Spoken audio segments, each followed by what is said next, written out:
Mislim da iz makrobiotike dolazi premisa da trebamo rasti tamo gdje smo posađeni i da u radijusu od 50 km gdje smo rođeni su zasijane i rastu sve apsolutno biljne kulture koje je našem organizmu u tom području potrebno.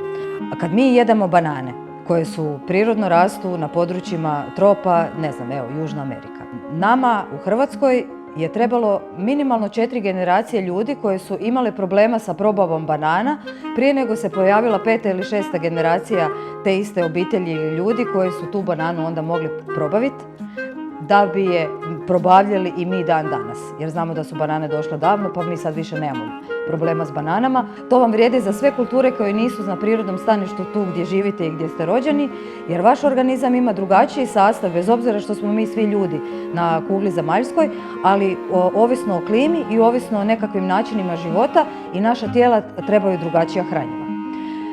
Tu bi nas htjela odmaknuti od ove filozofije da je tuđe uvijek bolje i da sve što nam dolazi strano i da se nekako razviće da je super zdravo i prirodno, trebamo kupovati i trebamo koristiti. Ne, trebamo se okrenuti oko sebe i doslovno tamo na livadi gdje stojimo ubrati travku i staviti je u usta.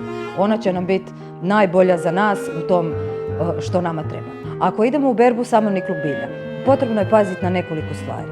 Od toga kako smo odjeveni do toga koliko i gdje beremo bilje. Dakle, ako krećemo od nas samih, obujte nekakvu malo višu cipelu ili čizmu. Obavezno budite u nekakvim dugim nogavicama bez obzira što je vruće. Životinjski svijet je svuda oko nas, mi im uzimamo staništa, dakle sve smo si bliže. Ta zmija koja nas ubode i koja je možda ugrize i koja je možda otrovna, nije zločesta i ne želi nam loše i ne treba ju mlatiti. Mi smo njoj ušli u stanište i mi se trebamo ponašati kao gosti u njenom domu, a ne obrnuto. Spriječite si opće nekako nastajanje tih situacija tako da ćete možda ponesti štap i malo glasnije pričati, lupati po zemlji gdje gazite tako da ne bi na nju nabasali, ili ako je i nabasate da ona ima vremena se povući u svoje stanište. Kad dolazite na stanište, vi ćete vidjeti da bilja ima puno. Priroda je obilata i naša kugla zemaljska ne uskudijeva ni uopće. Pravilo je biljoberstva. 1/3 staništa ostavljate netaknuto. Dakle, od grma koje je možda ovoliki, uberite samo mali dio. Ne treba vam sve, nemojte si gomilati. Također procijenite za šta vam treba bilja i koja vam količina treba. Ovo sve što poberete i što ne iskoristite, ok, biljka je. Bacite je nazad u travu, nekako stavite je na kompost, ona će se razgraditi. Ona nije otpad kao i nekakav komad neke nerazgradive plastike ili ne znam čega, što i danas, mislim, postoje načini za reciklažu, ali mi i dalje u šumama nalazimo veš mašine i, volim se zezat, salone bijele tehnike.